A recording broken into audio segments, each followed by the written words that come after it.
नमस्कार दर्शकबिन, तपाईहरुलाई तुलसीपुर अनलाइनको युट्युब च्यानलमा हार्दिक स्वागत गर्दछौं।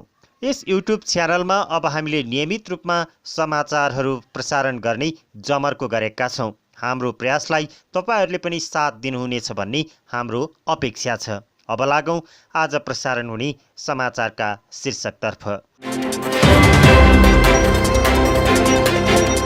उपत्यकामा 2129 घण्टामा 3556 जनामा कोरोना संक्रमण, 18 जनाको ज्यान गयो। आइसियु अभावका कारण प्रसुति पश्चात जटिलता आउन सक्ने सम्भावना।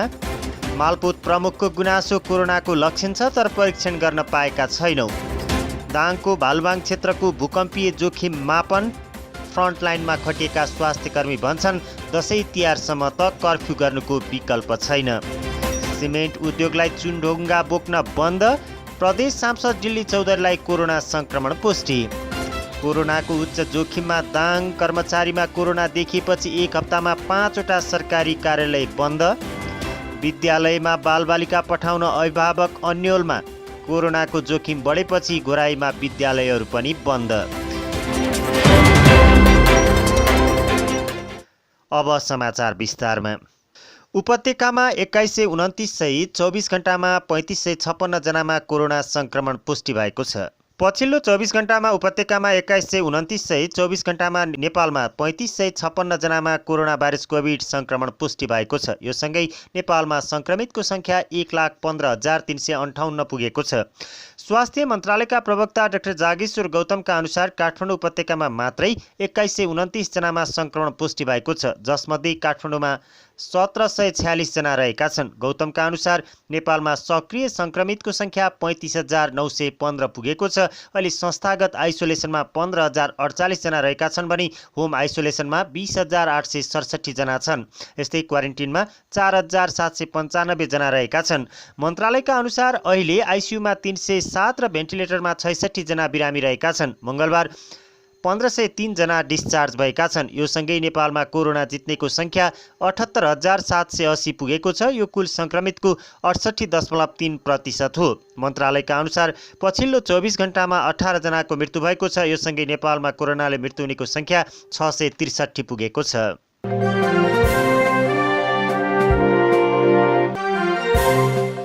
राप्ती प्रादेशिक अस्पताल तुलसीपुरले आइसियु नभएकाले प्रसुति पश्चात आउन सक्ने जटिलताको जिम्मेवार आफू नहुने भन्दै सूचना नै टाँस गरेको छ। यस राप्ती प्रादेशिक अस्पताल तुलसीपुरमा आइसियु सुविधा नरहेको र प्रसुतिको क्रममा र प्रसुति पश्चात आउन सक्ने जटिलताहरूको उपचारका लागि आइसियु चाहिन सक्ने भएकाले सम्पूर्णमा जानकारी गराउँदछौँ। अस्पतालको गेटमै उक्त सूचना टाँस गरिएको छ। अस्पतालमा अहिलेसम्म आइसियु सेवा नहुँदा सुत्केरी लगायत अन्य आइसियुमा राख्नुपर्ने बिरामीलाई जिल्ला बाहिर जानुपर्ने बाध्यता छ। अस्पतालमा करिब 2 वर्ष पहिले आइसियु एनआइसियु सेवा सञ्चालन गर्नका लागि उपकरणहरू तयारी अवस्थामा राखिएको भए पनि अस्पतालमा जनशक्तिको अभावका कारण उपकरणहरू सञ्चालनमा आउन नसकेको अस्पतालका निमित्त मेडिकल सुपरिन्टेन्डेन्ट डाक्टर सर्वेश शर्माले बताए। अस्पतालमा बच्चाहरूलाई चाहिने 3 बेडको एनआइसियु सेवा कोभिडको समयमा सञ्चालनमा ल्याए पनि सुत्केरी महिलाहरू तथा अन्य बिरामीका लागि आइसियु नरहेको उनले बताएका छन्। तुलसीपुर उपमहानगरपालिकाले पूर्वाधार व्यवस्थापन गर्ने प्रतिबद्धतामा आइसियु एनआइसियु राख्ने भवन बनाउने तयारी भने गरिरहेको छ, जसका लागि तुलसीपुर उपमहानगरपालिकाका प्रमुख घनश्याम पाण्डेले अवलोकन गरेर गइसकेको समेत बताइएको छ।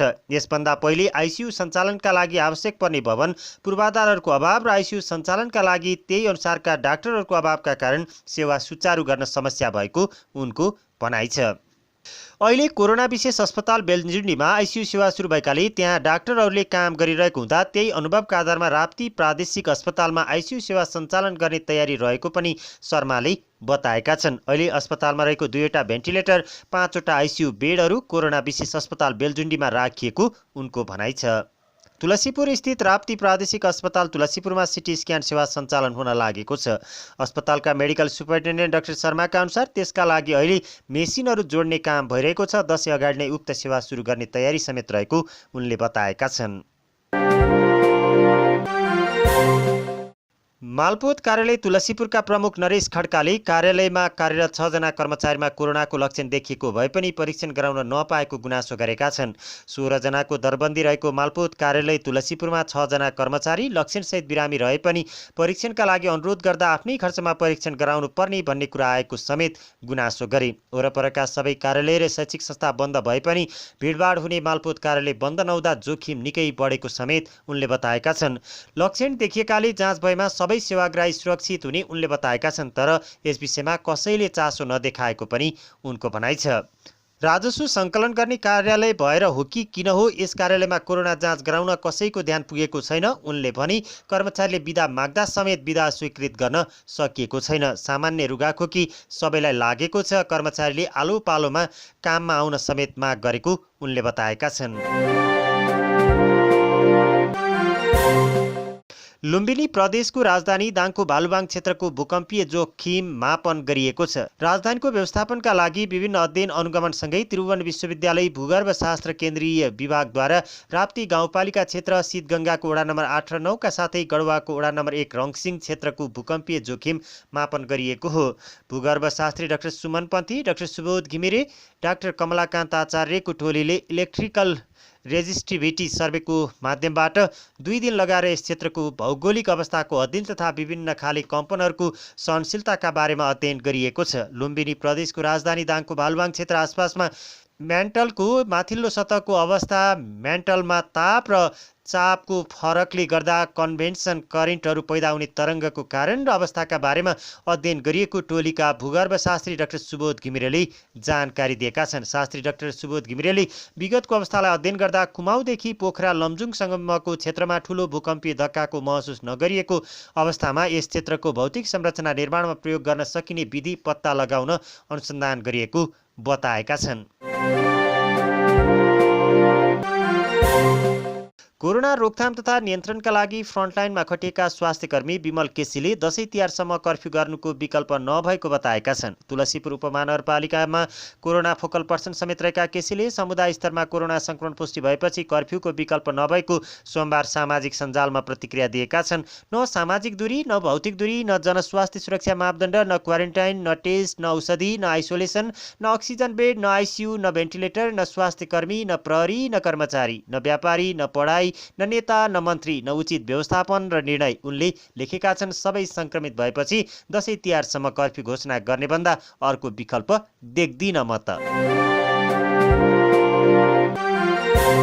दाङको बङ्गलाचुली गाउँपालिकाले सिमेन्ट उद्योगहरूको चुनढुङ्गा ढुवानी गर्ने सबै टिप्परहरूलाई 3 महिना रोक लगाउने भएको छ। बङ्गलाचुली गाउँपालिकाको शनिबार बसेको बैठकले मदन भण्डारी लोकमार्गमा पर्ने घोराई कमिरेचोर सडक खण्ड कालोपत्रे नहुँदासम्म र तापाचोक तापाखानी क्षेत्र पुग्ने सडक खण्डलाई तत्काल कालोपत्रे प्रक्रिया अघि नबढाउँदासम्म चुनढुङ्गा ढुवानी गर्ने सबै टिप्परलाई 3 महिना पूर्ण रूपले बन्द गरिएको बङ्गलाचुली गाउँपालिकाका अध्यक्ष भक्तबहादुर ओलीले जानकारी दिएका छन्। यस गाउँपालिका क्षेत्रभित्र रहेको घोराई सिमेन्ट र सम्राट सिमेन्ट उद्योगले चुनढुङ्गा ढुवानी गर्ने 100औं टिप्परका कारण मदन भण्डारी लोकमार्गको अवस्था बिग्रिँदा वर्षामा हिलो हिउँदमा धुलो भई यस क्षेत्रका हजारौं जनताले निकै शास्ति खेप्नु परेको हुँदा अब सडक कालोपत्रे नहुँदासम्म टिप्परहरू रोकिएको अध्यक्ष ओलीले जानकारी दिएका छन्। गाउँपालिकाले सडकको कालोपत्रे गरी जिम्मा लिएको जलजला निर्माण सेवा प्रणालीलाई समयमै कालोपत्रे काम सक्ने गरी काम लगाउन सडक डिभिजन कार्यालय घोराईलाई अनुरोध पनि गरेको छ। कालोपत्रेको काम तोकिएको समयभित्र नगर्दा जनताले शास्ति भोग्नु परेको स्मरण गराउँदै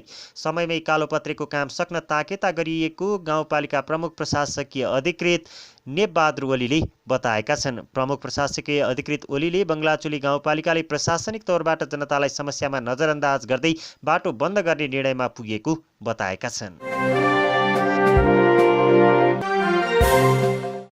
लुम्बिनी प्रदेशका सांसद डिल्ली चौधरीलाई कोरोना संक्रमणको पुष्टि भएको छ। भेरी प्रादेशिक अस्पतालमा मंगलबार राति स्वाब परीक्षण गर्दा कोरोना संक्रमण पुष्टि भएको हो। उनलाई निमोनिया र मधुमेहको समस्या निम्तिएपछि भेरी अस्पतालमा उपचारका लागि लगिएको थियो। सांसद चौधरीको स्वास्थ्यमा पनि सुधार आएको छ। यसअघि प्रदेश सभामुख प्रदेशका आन्तरिक मामला तथा कानुन मन्त्रीलाई पनि कोरोना संक्रमणको पुष्टि भएको थियो। उनका चालक र सुरक्षाकर्मीमा समेत यसअघि कोरोना संक्रमण पुष्टि भएको थियो। कार्यालयका कर्मचारी र जनप्रतिनिधिमा कोरोना भाइरस संक्रमण देखिएपछि दाङका 5वटा सरकारी कार्यालयहरू बन्द भएका छन्। जिल्ला प्रशासन कार्यालय, नापी कार्यालय, तुलसीपुर उपमहानगरपालिका र बबई नगरपालिकाको वडा नम्बर 6 को कार्यालय र यातायात व्यवस्था कार्यालय तुलसीपुर निश्चित दिनका लागि बन्द भएका हुन्। जिल्ला प्रशासन कार्यालयका एकजना कार्यालय सहयोगीलाई कोरोना पुष्टि भएपछि 30 गतेसम्म बन्द भएको छ।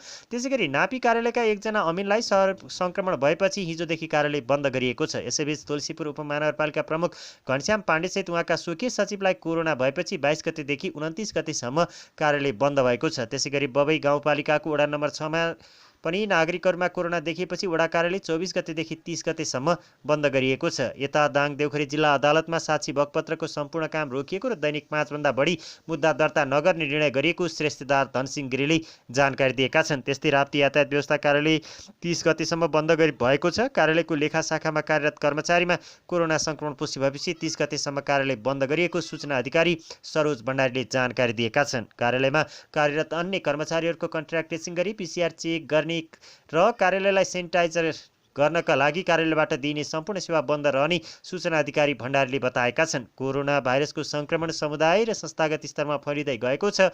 सबै क्षेत्रमा खुल्ला र भिडभाड हुँदा पनि संक्रमण रोक्नलाई निकै चुनौती देखिएको छ। कोरोनाको बीचमा सरकारले यस वर्षको शैक्षिक सत्रलाई मान्यता दिने भएपछि असोज 1 गतेदेखि भर्ना अभियान सुरु भयो। भर्ना सुरु भएको 25 दिनमा सरदर 50% विद्यार्थी पनि भर्ना भएका छन्। विद्यार्थी भर्ना अनिवार्य भए पनि अधिकांश अभिभावकले आफ्ना बालबालिकालाई विद्यालयमा भर्ना गर्न मानिरहेका छैनन्। कारण हो कोरोनाको त्रास। कोरोना महामारीका कारण विद्यालयमा बालबालिका पठाउँदा संक्रमण फैलिने खतरामा अभिभावकले आफ्ना बालबालिका विद्यालय भर्ना गरेर पठाउन सकेका छैनन्। बालबालिका विद्यालय पठाउने गरे पनि रोग लिएर फर्किन्छन् कि भन्ने त्रासमा छिन्। सल्यान घरबाट तुलसीपुर बस्दै आउनुभएकी मिना पुन। सरकारले बालबालिकालाई विद्यालय भर्ना अनिवार्य गर्न भनेपछि आफूले पनि बालबालिकालाई भर्ना गर्न भनेर विद्यालय पठाउन थाले पनि ढुक्क नभएको उनको भनाइ छ। कोरोना संक्रमित संख्या दिन प्रतिदिन बढ्दै गएको हुनाले सबै अभिभावकहरू आफ्ना नानी बाबुहरूका लागि चिन्तित बनेका हुन्। विद्यालयमा पठाउँदा उनीहरू नै संक्रमित हुन्छन् कि भन्ने डरले विद्यालयमा भर्ना गर्नै नमानेको अवस्था छ। बितेको वर्षको तुलनामा अहिले यस वर्ष विद्यार्थीको भर्ना संख्या घटेको दाङ भ्याली बोर्डिङ स्कुल तुलसीपुरका प्रधान अध्यापक तिलक साउली बताएका छन्। कोरोनाको कहरले शैक्षिक सत्र आधा सकिन लागेको छ। सरकारले असोज 15 सम्म मात्रै विद्यार्थी भर्नाको समय पनि तोकेको छ। र दाङमा कोरोना भाइरसको जोखिम बढ्दै गएपछि घोराई उपमहानगरपालिकाभित्रका सम्पूर्ण विद्यालयहरूको पठन पाठन बन्द गर्ने निर्णय गरेको छ। कोरोना भाइरसको त्रास रहेका बेला बालबालिकाहरूलाई विद्यालयमा बोलाएर शिक्षण सिकाइ गराउने कार्य जोखिममा रहेको भन्दै घोराई उपमहानगरपालिकाले आजदेखि लागू हुने गरी कार्तिक 15 गतेसम्म 20 दिनका लागि सामुदायिक र संस्थागत विद्यालयमा सञ्चालन भइरहेका शिक्षण सिकाइ क्रियाकलाप बन्द गर्ने निर्णय गरेको हो। घोराई उपमहानगरपालिकाका कार्यवाहक नगर प्रमुख भरतमणि अर्यालको अध्यक्षतामा आइतबार बसेको शिक्षा समितिको बैठकले तत्काल शिक्षण सिकाइका क्रियाकलापहरू बन्द गर्ने निर्णय गरेको घोराई उपमहानगरपालिका शिक्षा महाशाखाका प्रमुख विनोद गौतमले जानकारी दिएका छन्। उनका अनुसार उपमहानगरपालिकाले कक्षा 11 को परीक्षा समेत कार्तिकको 15 गतेसम्मलाई रोक लगाएको छ। तर विद्यालयको दैनिक प्रशासनिक कार्य पनि सञ्चालन गर्न दिने भएको छ। घोराई उपमहानगरपालिकाले असोज 1 गतेदेखि नगरका सम्पूर्ण विद्यालयहरूमा शिक्षण सिकाइको कार्य सञ्चालन गर्दै आएको थियो।